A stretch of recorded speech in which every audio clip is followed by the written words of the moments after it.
Hello my dear student, welcome to potential study IQ। हम class 12 का biology वाला lecture चल रहा था बाबू, क्योंकि आज इसका नेक्स्ट पार्ट है। हम पिछले वाला क्लास में पढ़े थे क्या, परागण कैसे होता है। ठीक है, हम लोग पढ़े थे कि परागकण है ना, परागकण उसको किस किस माध्यम से पौधे के वर्तिकाल तक पहुंचाया जाता है, पुष्प के वर्तिकाल तक। ठीक है, तो हम लोग इसमें देखेंगे जीवों द्वारा परागण, कैसे जीवों द्वारा परागण होता है। ठीक है, तो जीवों द्वारा 3 तरह का परागण होता है। देखिए पहला क्या बोला यहाँ पे, इंसेक्ट यानी कीट पतंगे द्वारा, कीड़े मकोड़े जैसे मान लीजिए, देखिए ये वाला तुम्हारा पुष्प है वर्तिकाल है, ये तुम्हारा क्या है, इसके अंदर जो होता है ना तुम्हारा क्या परागकण, इसके अंदर कैसे जाएगा, तो इसके अंदर तुम्हारा जाएगा बाबू पहला पॉइंट कीट पतंग के माध्यम से। कीट में कीड़ा मकोड़ा होता ना है, टिड्डा हो गया, तितलियां हो गई, सब इसके अंदर जाता है। तो कीट पतंग हो गया। दूसरा क्या बोला, इससे बोलते हैं हम लोग क्या, इसको हम लोग बोलते हैं क्या, एंटोफ्ली, क्या बोलते हैं, एंटोमोफ्ली। ठीक है, इसको देखिएगा पंछी के माध्यम से भी होता है बाबू, समझ में आ रहा क्या, पंछी के माध्यम से कोई छोटे छोटे पंछी होता है या कोई बड़ा पंछी उसके पैरों में जाएगा, बैठेगा और चिपचिपा के मारे मतलब कारण उसमें हो जाता है और वर्तिकाल तक पहुंचा देता है, इससे कारण हो सकता है। दूसरा क्या बोल रहा है, बाय बेट चमगादड़, चमगादड़ के माध्यम से भी होता है, समझ में आ रहा क्या, इसके वजह से भी क्या होता है, तुम्हारा परागकण होता है। ठीक है बाबू, ये तुम्हारा इंग्लिश लिखा हुआ है, समझ लीजिएगा। क्या बोल रहे हैं यहाँ पे देखिएगा, मधुमक्खी, मधुमक्खी जीवन है बाबू, इसी के लिए हम पढ़ रहे हैं। तो मधुमक्खी द्वारा या मधुमक्खी, भौरे, तितलियां या बर्र, चींटियां, ये क्या है बाबू, चींटियां, सलब या कीट पंछी, कीट पंछी जैसे कौन है, खोरा या गुंजन पंछी, ये सब क्या है, तथा चमगादड़ आदि सामान्य परागणीय अभिक्रमक है। ये सब सामान्य है, ये नॉर्मली तरीके से सब क्या करते हैं, परागण करने में सहायता करता है। समझ में क्या, सबसे पहला आता है तुम्हारा मधुमक्खी पे। ठीक है, वो फूलों पे खुशबू लेने मतलब रस लेने लेके जाएगा और उससे पैरों में चिपकेगा और दूसरे फूलों पे जाएगा तो फिर प्रोड्यूस हो जाएगा। समझ में आ रहा क्या, फिर उसे क्या बोल रहा है, भौरे, भौरे में हम जान रहे हैं। फिर तितलियां, तितलियां भी होता है। फिर बर्र, बर्र भी तुम्हारा है, कीट पतंग में आता है।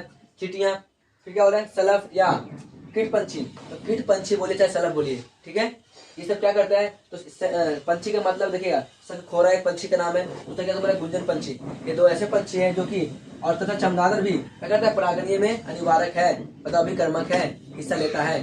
समझ में इतना चीज क्या, आगे चलते हैं नेक्स्ट बाबू। और दूसरा आता है क्या देखिएगा, ये लिखा है ल्यूमस है, ल्यूमस, तो ल्यूमस क्या है, वानर गण के प्राणी है, मतलब बंदर का, बंदर को बंदर प्रजाति उसका एक प्राणी है, इसका नाम क्या एक तरह से ल्यूमर। ये तुम्हारा क्या है, इसके ये तुम्हारा क्या करता है, तो ये भी तुम्हारा रक्षा मतलब हेल्प करता है परागण करने के लिए, पैरों में जाता है तो। ठीक है, और देखिएगा ये क्या, वृक्षावस्य, वृक्षावस्य एक पौधा है, इसका नाम क्या है तुम्हारा, तो शाकाचारी, क्या नाम है इसका, शाकाचारी, तो शाकाचारी। और यहाँ तक कि सरीसृप वर्ग, सरीसृप बने जो रेंगने वाला होता है ना बाबू, वहाँ भी वर्ग ये सब हेल्प करता है परागण करने में। देखिए क्या बोला यहाँ पे, यहाँ तक कि सरीसृप वर्ग, जैसे क्या हो गया, गिको छिपकली, क्या हो गया, गिको छिपकली हो गया। दूसरा उपवन छिपकली, ये सब क्या है, ऐसा छिपकली है जो परागण करने में हेल्प करता है। समझ में आता चीज क्या, देख सकते हैं यहाँ पे क्या बोला है, ये देखिए बाबू, ये तुम्हारे पौधा का नाम है। ठीक है, देखिए क्या बोला पे, पौधा कह रहा हूँ, देखिएगा अमोरफोलेस, अमोरफोलेस 6 फीट होता है, कितना फीट का होता है, लगभग 6 फीट। अमोरफोलेस में प्राणियों की अंडे देने के लिए स्थायी प्रदान किया जाता है। तो वह एक पौधा होता है जो कि चाहता है कि 6 फुट का लंबा होता है, कोई पंछी चाहता ना है यहाँ पे अंडा दे दे और सेफ्टी रहे, ये चाहेगा जी। तो इसके बीच में, पंछी के बीच में एक डील होती है, क्या डील होती है, ये चाहती है, देखिए इस पौधे का नाम जानते हैं जी, बहुत कम जानते हैं, तो ये चाहता है ना कि मेरा ना, ऐसे मतलब नॉर्मली बता रहे, ये चाहता है ना कि मेरा जो प्रजाति है ना, मतलब फूल का, पुष्पों का, बहुत फैल जाए। तो क्या करेगा, पंछी को बोला, देखो पंछी ऐसा बात करेगा, देखिए मैं तुम्हारे अंडे का सेफ्टी करूंगा, ठीक है, लेकिन तुम मुझे काम करना पड़ेगा, एक शर्त है। तो पंछी बोलता है क्या शर्त है, तो मैं जो है, तो क्या बोलते हैं, चिपचिपा जो परागकण है ना, वो तुम्हें दूसरी जगह लेके जाना होगा। ठीक है, मैं तुमको सेफ्टी रखूंगा और तुमको लेके जाना पड़ेगा, तब जाके मैं ऐसा करूंगा। तो एक डील होता है वो दोनों पौधों के बीच में, समझ में आ क्या, तब जाके कंप्लीट होता है। देखिएगा तो क्या है, एमोरफोपेस, एमोरफोपेस जो कि 6 फुट का एक पौधा है, उसे प्राणियों के अंडे देने के लिए स्थान प्रदान करता है। प्राणियों में कोई प्राणी हो सकता है, उसे अंडे देने के लिए प्रदान करता है, कौन, ये ठीक है ना। सुलभ कीट तथा, देखो ये दिख रहा क्या, सुलभ कीट तथा चूका पादप, ये सुलभ कीट हो गया, दिखा दे रहा क्या, ये तुम्हारे इसी का, सुलभ कीट तथा चूका पादप के बीच सहसहयोगी होता है, ये तुम्हारे इसी का पाठ है बाबू। सुलभ कीट, सुलभ बने कीड़ा का नाम है, दिख रहा है, मतलब ये तो सुलभ हो गया। देखना, सुलभ एक कीट है जो कि तुम्हारा क्या करता है, अंडे देने के लिए करता है। देखिएगा, सुलभ कीट तथा युका पादप, पादप का नाम क्या है, पादप मैंने पेड़ पौधा, युका पादप का नाम वो बोलता ना है, इसके बीच में क्या होता है, सांस संयोजी होता है, मैंने बातचीत होती है पहले बताए। और फिर क्या बोल रहे हैं, सुलभ पुष्प के परागण में मदद, परागण क्या करते हैं, मदद करता है तथा युका शुनक को क्या करता है, अंडे को स्थान प्रदान करता है।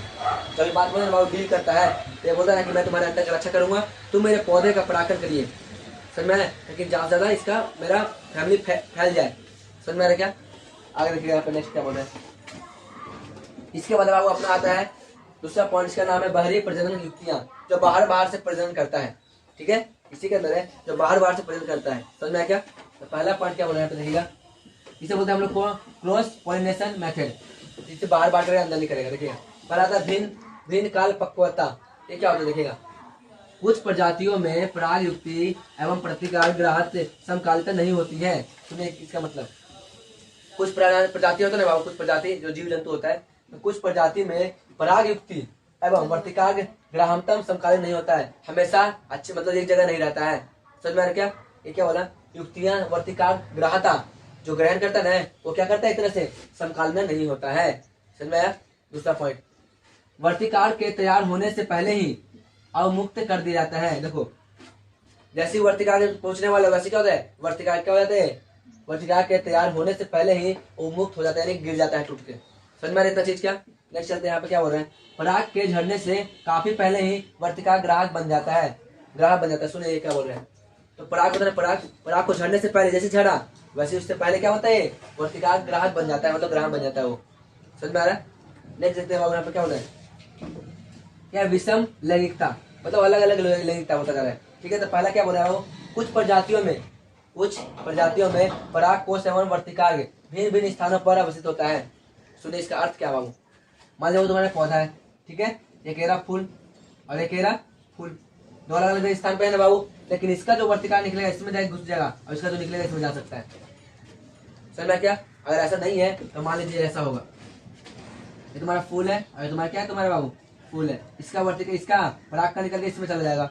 है तो एक ही पौधा ना, अरे पौधा तो एक ही है बाबू, लेकिन जा रहा है अलग अलग पुष्पों में। ये क्या बोले देखिएगा, कुछ प्रजातियों में, सुनिएगा, कुछ प्रजातियों में पराग कोष एवं वर्तिकाग भिन्न स्थान पर अवस्थित होता है, मतलब अलग अलग स्थान पर अवस्थित होता है, जैसे यहाँ पे दिखाया जा रहा है।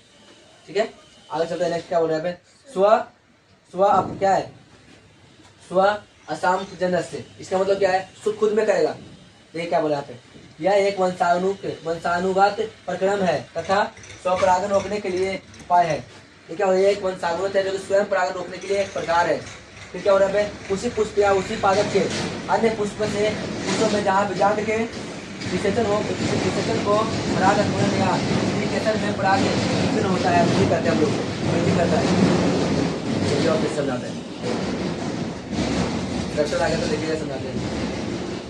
देखिए उसी पुष्प है ना, उसी पुष्प या उसी पादप में, पादप तो एक ही होगा, उसी पुष्प या उसी पादप के अन्य पुष्प में जहाँ बीजांड के निषेचन का पराग अंकुरण या स्त्रीकेशन में परागनली वृद्धि करता है, वृद्धि को रोका जा सकता है। देखिएगा इसका मतलब, मान लो ये तुम्हारा एक ही पौधा है और एक ही पौधा के माध्यम से एक ही में जाने से रोका जा रहा है, समझ में, उसी को हम लोग क्या बोलते हैं, स्व असामंजस्य।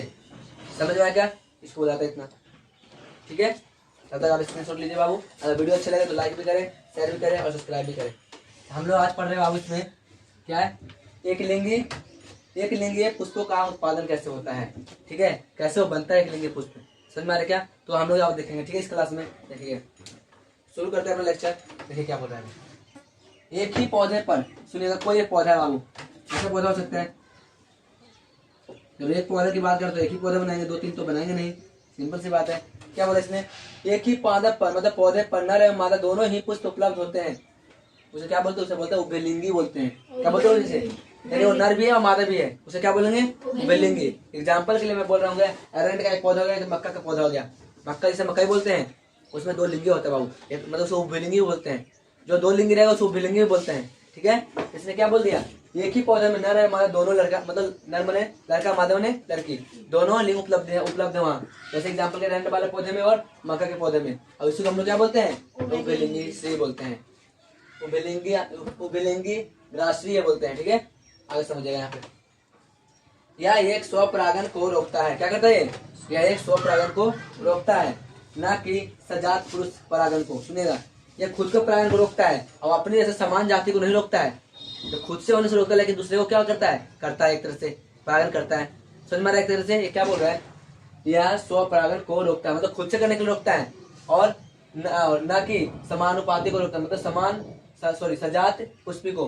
कहने को देखिएगा बाबू, ये मकई का पेड़ है, क्या है बाबू, ये मकई का पेड़ है, तो इसके अंदर जो होगा ना बाबू, ये रोकेगा नहीं करना है, ठीक है, और तुम दूसरे जगह में कर सकता है। तो ये बोल रहा है समझ में आ रहा क्या? दूसरा क्या बोल रहा है क्या?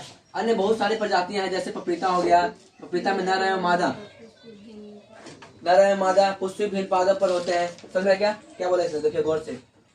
अन्य बहुत सारी ऐसी प्रजाति जैसे पपीता में नर एवं मादा पुष्प विभिन्न पौधों पर होते हैं, मतलब अलग अलग पौधों पर होते हैं, अर्थात प्रत्येक पादप या तो नर होगा या तो क्या होगा, मादा होगा। अब इसी को हम लोग क्या बोलेंगे, एक लिंगा स्त्रीय बोलेंगे।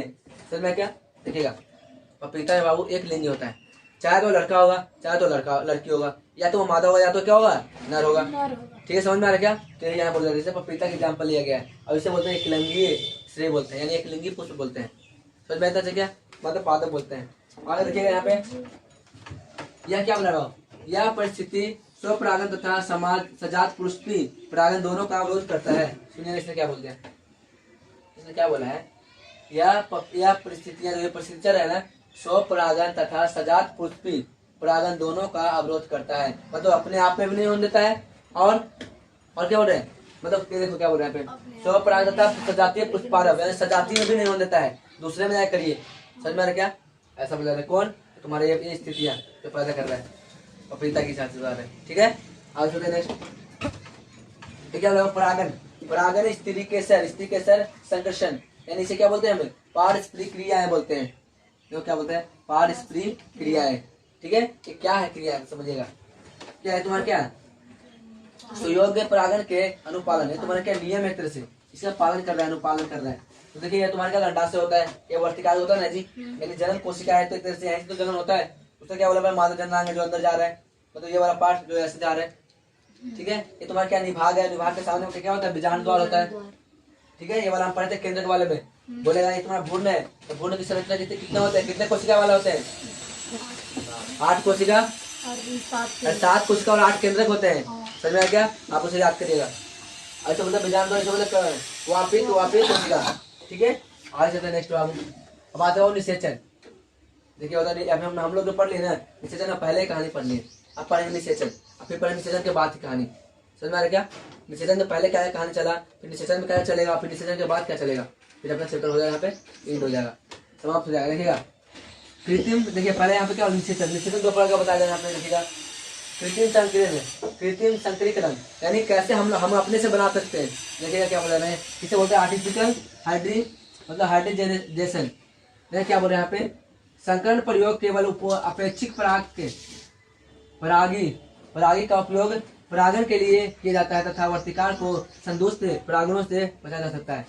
संदूषण, इसका मतलब क्या है, संकरण प्रयोग केवल अपेक्षित परागी का, मतलब जो पराग होगा ना बाबू, वो बिल्कुल हम बना रहे हैं, जैसे मान लीजिए हम लोग पराग करते हैं, तो एक अच्छा ही पौधा डालेंगे उसके अंदर जी, खराब डालेंगे क्या, तो खराब वाला को हटा दिया जाएगा, और उसी को हम लोग क्या बोलते हैं, आर्टिफिशियल बोलते हैं।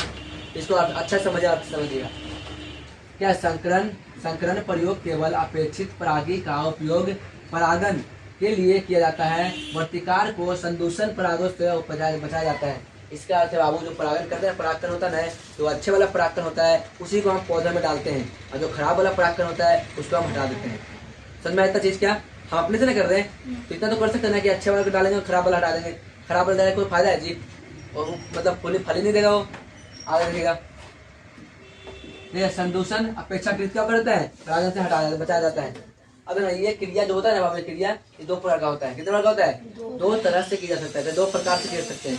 पहला क्या है, बोरा वस्त्रा तकनीक, दूसरा विपूषण तकनीक। समझ में क्या, सुनिएगा यहाँ पे क्या हो रहा है, विपूषण होगा बाबू। ठीक है, तो विपूषण तकनीक, अब यहाँ समझिएगा क्या, बोरा वस्त्र तकनीक क्या होता है, समझिए गौर से। यह विशोषण पुष्पों को उपयुक्त आकार की थैली आवृत किया जाता है, किया जाना चाहिए। यह सामान्यतः बटर पेपर की बनी होती है। ये क्या बोलते हैं इसे बोलना विशोषण पुष्पों को, जो विशेष वाला पुष्प होता है ना, उसको एक अलग तरीके से क्या करना चाहिए, उपयुक्त आकार देना चाहिए, आकार की थैली में रखना चाहिए उसको। समझ में आ गया? और क्या बोल रहा है, आवृत किया जाना चाहिए। यह सामान्यतः बटर पेपर की बनी होती है। किससे बनी होती है, बटर पेपर। ठीक है, बटर पेपर होता है, तो इससे बना होता है, ये वाला याद रखिएगा। फिर आता है क्या, विपुंसन। ये क्या होता है बाबू, परागन के देखो, परागन के प्रस्फुटन से पहले पुष्प कलिका से परागकोश निष्कासन करता है। कहने का मतलब देखिएगा, ठीक है, प्रस्फुटन देख रहे क्या, जैसे पराग का प्रस्फुटन होना शुरू होता है उससे पहले, शुरू होने से पहले क्या कर, पुष्पी कलिका को परागकोश निष्कासन करता है, मतलब परागकोश को हटाता है एक तरह से, ठीक है। इस विधि में कौन सा, विभूषण तकनीक के विधि से, तकनीक में टेक्नोलॉजी होता है, ठीक है, इस विधि से इसे अलग कर सकते हैं। समझ में क्या, नेक्स्ट तब तक स्क्रीनशॉट ले लीजिए बाबू, कोई डाउट है तो पूछ लीजिए, कमेंट कर लीजिए। हम लोग इसमें क्या पढ़ रहे हैं, निषेचन, दोहरा निषेचन। निषेचन मतलब क्या होता है, एक निषेचन के पहले की घटना होती है, एक निषेचन घटना होती है, एक निषेचन के पश्चात की घटना होती है। निषेचन घटना पढ़ रहे हैं, उसका हम क्या पढ़ेंगे, निषेचन के पहले बाद वाला घटना, समझ में क्या, पश्चात वाला। तो पहला क्या बोल रहे हैं देखिएगा, जिसमें क्या होता है ना, तो युग्मक संलयन होता है, यानी युग्मक मिलता है, नर वाला और मादा वाला जब मिलता है यानी जायगोट बनाता है और फिर एक फल का निर्माण करता है। समझ में क्या, तो इसके अंदर होता है। तो सबसे पहले आता है युग्मक संलयन मतलब मिलना, फिजन बना होता है, टूटना या टूट कर मिलना, ठीक है। देखिएगा, एक से एक सहायक कोशिका में प्रवेश करने के पश्चात पराग नलिका द्वारा सहायक कोशिका के जीव द्रव में दो नर युग्मक अवयुक्त हो जाते हैं, जैसे एन और n+n 2n। एन तुम्हारा क्या है, युग्मक है, नर युग्मक, इसमें दो हो जाते हैं, तो इसने क्या बोला 2n। फिर से समझाते देखिएगा, एक सहायक कोशिका में, समझेगा, एक सहायक कोशिका में प्रवेश करने के पश्चात, प्रवेश कर जाता है उसके अंदर बाबू, देखिएगा क्या, इसके अंदर प्रवेश करने के पश्चात, प्रवेश कर जाता है, प्रवेश करने के पश्चात पराग नलिका द्वारा सहायक कोशिका के बीज द्रव में दो नर युग्मक अवयुग्मित किया जाता है। युग्मक जब इसके अंदर पहुंच जाता है दो नर बनाता है, एक नर युग्मक एक n+n, यानी कितना बनाएगा 2n का निर्माण करेगा। अब 2n क्या हमारा युग्मक है, ठीक है। क्या बोल रहा है, नर युग्मक अवमुक्त किए जाते हैं, मैंने दो निकाल जाता है, जैसे n एग्जाम्पल के लिए, जैसे तुम्हारा n+n कितना हो जाएगा 2n होता है, दुगुना होता है तरह से। क्या बोला है, इसमें से अगुणित मतलब क्या होता है, अगुणित, इसमें से अगुणित नर युग्मक अगुणित अंड कोशिका की और गति करता है, मतलब क्या, जो जोड़ा बने नहीं रहता है, जैसे मान लीजिए तुम्हारा जार है, ये नर युग्मक जार इसके अंदर, अगर तुम्हारा अगुणित है तो ऐसे मतलब गुना नहीं हो रखा है, तरह से अगुणित है, मतलब तुम्हारा मिला हुआ नहीं है, अगुणित है, अगर तो अंड कोशिका की ओर जा रहा है और वो अंड कोशिका भी क्या है, अगुणित है, ठीक है। देखिएगा कोई चीज बाबू अगर देखिएगा, मान तुम्हारे अंड कोशिका अंडा है, ठीक है, इसके अंदर अगर तुम्हारा क्या चला गया ना इसके अंदर, तो बंद हो जाता है, ठीक है। अब बंद होने के बाद फिर कितना हो जाएगा ना, तो अंदर नहीं जा पाएगा, ठीक है। समझ में आ रहा क्या, अब मान लीजिए बहुत ज्यादा चल गया, बहुत ज्यादा उसके अंदर ताकत है, तो अंदर चल जाएगा वो, और जाने के बाद फिर दो फल बना देगा, ठीक है। कभी कभी आप लोग देखे होंगे कि एक फल में मतलब दो बिच्चा, बहुत सारे बिच्चा हो जाता है, एक बिच्चा होने चले दो बिच्चा हो जाता है, कारण यही है, ठीक है। तो ये क्या बोला, बंद हो जाता है, तो ये बोला जा रहा है, इसमें से अगुणित नर युग्मक अगुणित अंड कोशिका की ओर गति करता है और केंद्र के साथ संगलित करता है। केंद्र साथ क्या करता है तुम्हारा, संगलित मतलब मिल जाता है आपस में। संगलित करने के बाद क्या करता है, जिससे युग्मक की संलयन का पूर्ण होती है, पूर्ण माने पूरा हो जाता है। सिंपल सा भाषा है बोलो बाबू, तो तुम्हारा क्या है, ये तुम्हारा अंड कोशिका है, अंड के अंदर इसका संलयन देना है, जब इसके अंदर जाएगा, ठीक है, क्या जाने के बाद इसके केंद्र से मिलकर क्या बनाएगा, संलयन करेगा। संलयन करने के बाद नर मादा दोनों मिल जाएगा ना, और उसी को हम लोग क्या बोलते हैं, पूर्ण हो जाता है। क्या होता है, एक तरह से पूर्ण हो जाता है क्रिया, ठीक है। अब देखिएगा पूर्ण होने के बाद हो गया, अब उसके बाद फर्टिलाइजेशन होगा, मतलब क्या धीरे धीरे बड़ा होगा, देखिएगा। इसके परिणाम स्वरूप एक द्विलिंगीय कोशिका मतलब एक द्विगुणित कोशिका युग्मक यानी जायगोट की संरचना करती है या होती है। सुनेगा, ये जब ऐसा हो जाता है ना, वो अंदर चल जाता है तो क्या बनाता है, जायगोट बनाता है। और जायगोट का मतलब होता है आपस में मिलकर टूट टूट के बड़ा बड़ा टुकड़ों में टूट जाना, यानी कि बड़ा हो जाना। फिर वो तो क्या बोला, जिसके परिणाम स्वरूप एक द्विगुणित कोशिका क्या कर रहा है यहाँ पे, युग्मक यानी जायगोट की रचना करता है। समझ में आया क्या, जब वो दोनों मिल जाए तो धीरे धीरे बनाएगा ना कुछ फल जी, तो बनाया जा रहा है यहाँ पे। दूसरा क्या बोल रहे हैं, देखिएगा त्रिसंलयन क्या होता है, त्रिसंलयन समझिएगा, त्रिसंलयन क्या होता है, इसे बोलते हैं ट्रिप्लॉइड फिजन। क्या होता है ये तुम्हारा बाबू क्या भ्रूण कोशिका की संरचना है, ठीक है। अरे भ्रूण की संरचना है बाबू, 7 कोशिकाएं और 8 केंद्रक वाला। अगर आप वीडियो में नहीं देखे हैं, अगर नहीं देखे आप तो किस जगह प्ले लिस्ट में जाकर चेक कर सकते हैं, मैं कैसे इसको समझाया स्टेप बाय स्टेप, ठीक है। इसे बोलते हैं अंड कोशिका। ये तुम्हारा क्या देखिएगा, तो मैं बोल रहा हूँ कि सर 7 कोशिका 8 केंद्र कैसे हो जाएगा, तो गौर करिए, गिनता हूँ मैं, ठीक है। 1 2 3 इधर हो गया और 3 इधर हो गया, 4 5 6 और 1 हो गया 7। लेकिन केंद्रक 8 इसलिए हुआ, इसके अंदर तुम्हारा 2 केंद्रक है और इसलिए बोलेंगे इसे 2n। क्या बोलेंगे इसको, 2n, यहाँ समझिएगा यहाँ पे। तो इसे बोला n+2n मिल कितना बनेगा, 3n, यानी 3 गुनी 3 संलयन बनाएगा, 3 को बनाएगा संलयन, यहाँ समझिएगा। दूसरा नर युग्मक 2 ध्रुवीय युग्मक, ध्रुवीय न्यूक्लियस, सुनेगा ध्रुवीय न्यूक्लियस के लिए बोला जाता है, इससे बोला जा रहा है। समझ में आ क्या? ध्रुवीय क्यों बोल रहे हैं? क्योंकि दो को इसके अंदर केंद्रक है। न्यूक्लियस मैंने केंद्रक होता है, दो को मैंने दो ध्रुवीय। ठीक है, तो क्या बोल रहा है? आप फिजिक्स में पढ़े होंगे ध्रुवीय बल, पढ़े क्या? हाँ, तो दो जने के बीच में लगता है ना, इससे नहीं बोल रहा है। दूसरे को दूसरा देखो, दूसरा नारीगुमक देखो, दूसरा नारीगुमक दो ध्रुवीय मतलब ध्रुवीय न्यूक्लियस से संगलित होकर त्रिगुणित प्राथमिक गुण कोश केंद्र कहलाता है, मतलब बनता है। ठीक है, इसे बोलते प्राथमिक तरह से जो बनता है वो दोनों में से मिल के एक बनता है, तो उसे बोलते प्राथमिक बनना। इसके अंतर्गत क्या होता है? इसके अंतर्गत 3 अगुणित न्यूक्लियस केंद्रक सम्मिलित होते हैं। 3 अगुणित होते हैं। कैसा होता है? 3 अगुणित। आगे देखिएगा, अतः इसे त्रिसंलयन कहते हैं। क्या कहते हैं? इसे त्रिसंलयन। अब देखिएगा, युग्मित देखो, अयुग्मित, अगुणित, और क्या तुम्हारा गुणकोश इधर से बना, फिर क्या होता है? त्रिसंलयन मतलब त्रिगुणित। त्रिगुणित है बाबू, त्रिगुणित बनाएगा। अब इसका मतलब समझिएगा, एक गुणकोश में 2 प्रकार के संलयन होता है। कितने प्रकार होता है? 2। पहला होता है युग्मक संलयन तथा दूसरा क्या होता है बाबू? तथा दूसरा होता है तुम्हारा त्रिसंलयन स्थानांतरण। युग्मक माने एक होता है और 2 को माने मिलकर कितना बन जाएगा? 3 को बन जाएगा। क्या तो एक में मतलब क्या, पहला होगा युग्मक संलयन, दूसरा क्या होता है तुम्हारा? त्रिसंलयन स्थान लेते हैं। अतः इस घटना को दोहरा निषेचन घटना कहते हैं। समझ में क्या? दो बार होने से क्या पड़ गया इसका नाम? दोहरा निषेचन। समझ में आया बाबू? तो वीडियो कैसा लगा? अच्छा लगा तो लाइक करिएगा, शेयर करें, सब्सक्राइब भी करें।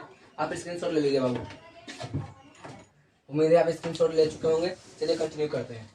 ठीक है, अपना हम लोग क्या पढ़ रहे थे बाबू? तो निषेचन 50 संरचना एवं घटनाएं। तो हम लोग क्या पढ़ेंगे? निषेचन था ना, उसके पश्चात घटना पढ़ेंगे। ठीक है, तो क्या बोलेंगे? निषेचन 5 से संरचना एवं घटनाएं, इसके बारे में पढ़ेंगे। ठीक है, चलिए देखते हैं। ठीक है, वो देखिएगा यहाँ पे क्या बोल रहा है। यहाँ पे तुम्हारा मान लीजिए बाबू, तुम्हारा वर्तिकार्घ है, मतलब ये अंडाशय वाला पार्ट है, यानी क्या बोलते पुष्प का स्त्री केसर वाला पार्ट है ना बाबू। जैसे ऐसा फूल बना दूंगा तो तुम्हारा स्त्री केसर वाला पार्ट होगा, तो तुम्हारा जो भ्रूण हो गए, इसे बीजांड बोलते हैं। दिख रहा है यहाँ पर हिस्सा, ये छोटा सा क्या है? बीजांड है। ये लास्ट में क्या बन जाता है? बिच्चा बनता है। और जो स्टार्ट से दिख रहा है सब गुद्दा बन जाता है। ठीक है, तो उसके बारे में हम लोग जानेंगे, जैसे क्या घटना होता है पार्ट्स में। इसका परिभाषा क्या बाबू? प्रबलन निषेचन 50 घटना की परिभाषा। तो बीजांड के परिपक्व होकर बीज में बदलने तथा अंडाशय को फल को विकसित होने मतलब होकर घटना की निषेचन क्या होता है? मतलब निषेचन 5 घटना कहलाता है। कहने का देखिएगा, फिर से पढ़ लेते इसको। बीजांड के परिपक्व होकर, जब बीजांड बड़ा हो जाता है बाबू, तो परिपक्व होकर बीजों में बदलना, ठीक है, तथा अंडाशय को फल के रूप में फल को विकास होने की घटना को ही क्या बोलते हैं? निषेचन 5 से घटना बोलते हैं। देखिए मान लीजिए फूल है बाबू, इसके अंदर चला गया, जब बीजा है ना, बीजांड वो बीज बन जाता है, जो गुद्दा होता है ना साइड साइड वाला, उसका क्या हो जाता है? फल बन जाता है। समझ में आ रहा है क्या? तो वही बोलते हैं इसके अंदर भी। अब बोलते हैं भ्रूण विकास क्या होता है? भ्रूण कोश क्या होता है? देखिए भ्रूण कोश क्या होता है? भ्रूण कोश समझिएगा बाबू, मैं बोलो भ्रूण कोश। देखिएगा, प्राथमिक भ्रूण कोश कोशिका बार बार विभाजित होता है तथा यह त्रिगुणित भ्रूण कोश उत्तर की रचना करता है। तो इसका मतलब क्या होता है? जो पहला था ना प्राथमिक ये वाला पार्ट, ये बार बार क्या होता है? विभाजित होता है। विभाजित होने के कारण क्या निर्माण करता है? तुम्हारा त्रिगुणित का निर्माण करता है। ठीक है, त्रिगुणित मतलब भ्रूण कोश का उत्तक की रचना करती है। और इसके मतलब ये प्राथमिक का होगा पहला पॉइंट। उत्तक क्या बोल रहे हैं यहाँ पे? यह पोषक उत्तक है, मतलब जो बनेगा ना, क्या बनेगा? पोषण उत्तक बनाएगा। तो पोषण उत्तक है, इस पोषक का उपयोग कर भ्रूण के भ्रूण के विकास के समय तथा बीज अंकुरण के समय किया जाता है। तो लास्ट में जो बिच्चा बनता है ना, बिच्चा, चाहे आप बिच्चा अंकुरण होता है उस समय इसका प्रयोग करते हैं, किया जाता है। ठीक है, आगे देखते हैं नेक्स्ट क्या बोल रहे हैं, समझाते हैं। सुनिएगा, इसको समझिएगा। प्राथमिक भ्रूण कोश कोशिका बार बार विभाजित होता है तथा यह त्रिगुणित भ्रूण कोश उत्तक की रचना करता है, और यह पोषक उत्तक मतलब पोषक उत्तक इस पोषण का उपयोग कर भ्रूण के विकास में चाहे तो बिच्चा के अंकुरित के समय में प्रयोग करते हैं। ठीक है, आगे समझते हैं। भ्रूण कोश क्या होता है? तो भ्रूण कोश मतलब तो अभी बता दिया, भ्रूण कोश 3 प्रकार के होते हैं। कितने प्रकार के होते हैं? 3। पहला तुम्हारा क्या होता है? केंद्रीय। दूसरा क्या होता है? कोशिकीय। तीसरा क्या होता है? विकासशील भ्रूण होता है। ठीक है, समझिएगा इसका मतलब। तो पहला पड़ेगा केंद्रीय। क्या केंद्रीय? इसके बारे में आप समझिएगा, समझ में आ जाएगा पूरी अच्छी तरह से। इस प्रकार के भ्रूण कोश में केंद्रक बार बार विभाजित होकर कई केंद्रक का निर्माण करती है। देखिए बाबू, इस फल में क्या होता है ना, बार बार जो केंद्रक बनता है बार बार टूट के एक नया केंद्र का निर्माण करता है। ठीक है, यही बोल रहा है। देखिएगा, इस प्रकार के भ्रूण कोश में केंद्रक बार बार विभाजित होकर क्या करता है? कई केंद्र का निर्माण करता है। कई माने बड़ी सानी का निर्माण करता है।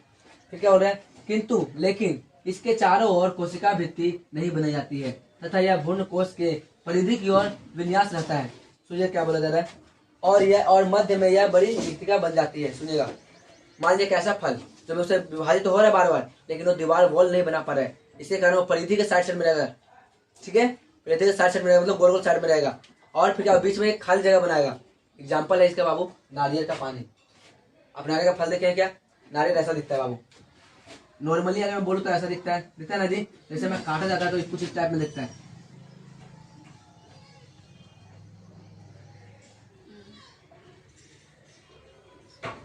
अब समझिएगा इसको। ये दिख रहा है तुम्हारा गुद्दा होता है बाबू, ये वाला, ये सब गुद्दा होता है। देखो नारियल ना। और तुम्हारे क्या बिच्चा में क्या होता है? तो बिच्चा में तुम्हारा बाबू पानी होता है। पानी भरा था ना जी, तो यही बोला जा रहा है इसमें भी। ठीक है, अब एक और समझाते हैं, अच्छी तरह समझ में आ देखिएगा। इस प्रकार के भ्रूण कोश में केंद्रक बार बार विभाजित होकर कई केंद्रक का निर्माण करती है, किंतु इसके चारों ओर, देखो चारों ओर क्या, किंतु इसके चारों ओर कोशिका भित्ति नहीं बन पाती है तथा यह भ्रूण कोश के परिधि की ओर विन्यास रहती है। जो परिधि दिख रहा है क्या, उधर रहती है। और मध्य में एक बड़ा रिक्तिका बनाती है। रिक्तिका मैंने खाली जगह बनाता है, तो बीच में नहीं रहती है खाली जगह, बनाता ना जी। तो आप ये तो नारियल हो गया। और नारियल पानी आप जब पीते हैं तो पानी नहीं रहता है खाली, जो हरा वाला रहता है, हरा वाला तो पानी नहीं रहता है। आगे समझते हैं, जैसे एग्जाम्पल के बाद नारियल हो गया, नारियल का पानी। अगर समझिए कोशिका क्या होता है, तो इसमें कोशिका भित्ति बन जाता है। इसमें क्या बन जाता है, कोशिका भित्ति का निर्माण हो जाता है। जैसे क्या है, नारियल का गुद्दा, समझ में क्या, जब कोशिका भित्ति का निर्माण हो ना, धीरे धीरे देखिएगा बना के नारियल का गुद्दा बन रहा है एक तरह से। आगे समझते हैं क्या, अब विकासशील भ्रूण, इसमें क्या होता है, तो सुनिएगा, इसमें कोशिका विकास होकर भ्रूण बन जाता है। इसमें क्या होता है, कोशिका विभाजन होकर क्या होता है, भ्रूण का निर्माण बन जाता है। जैसे मटर हो गया, क्या हो गया, मटर, मूंगफली, सेम आदि द्वारा उपयोग कर लिया जाता है। या फिर परिपक्व बीज के विद्यमान रहता है, या तो परिपक्व बीज में तो प्रयोग कर लेते हैं, या फिर जो बिच्चा बने ना, देखिएगा ये मान बिच्चा है, यहाँ साइड में होता है, साइड में होता है ऐसा लगा हुआ, उसी को क्या बोलते हैं, देखिएगा। जैसे मतलब यहाँ देखना, या फिर परिपक्व मतलब बड़ा होकर बीज के विद्यमान रहता है। बीज में क्या रहता है, विद्यमान, इसके अंदर क्या रहता है, विद्यमान रहता है, मतलब मौजूद रहता है। जैसे अरंडी का पौधा हो गया, अरंडी का फल, नारियल हो गया इत्यादि। और जैसे देखना, इस बीज अंकुरण के समय इस्तेमाल किया जा सकता है। सुनिएगा इसको, जैसे मैं बोलता हूँ नारियल देखो बाबू, नारियल जैसे कोवा वो खाता है ना जी, तो नारियल में कभी कभी कोवा निकल जाता है, तो उसी का जो साइड में लगा रहता है ऐसा, इस साइड में नहीं लगा रहता है ऐसा हुआ, तो उसी का पार्ट कर रही है। इसे बीज अंकुरण के समय इस्तेमाल किया जाता है। जब बीज बनाते हैं ना, उस समय नया पौधा बनाने के लिए तब उसका प्रयोग करते हैं। ऐसे मान लीजिए नारियल आ गया, मैं फोड़ा तो एक वो निकलता है, क्या बोलते इसे, मतलब पानी नहीं निकला, क्या बोलते हैं उससे, जो गुद्दा निकला ना, गुद्दा इस रूप में निकल गया, भ्रूण के रूप में निकला, यानी उससे क्या बोलते हैं, जो यहाँ पे लगा रहता है। ऐसे मैं ऐसा फाड़ा ना बाबू, तो ऐसा निकल गया। और इसे मैं रोपूंगा ना तो जमेगा वो पौधा, यही बोल जा रहा है कि इसे बीज अंकुरण के समय में प्रयोग करते हैं। जब बीज बनता है ना, अंकुरण हो जाता है, तब इसे यूज करते हैं। ठीक है बाबू, आज का वीडियो यहीं तक रहेगा। अगर वीडियो अच्छा लगे तो लाइक करेगा, शेयर करें और सब्सक्राइब भी करें। ठीक है, आप स्क्रीनशॉट ले लीजिए।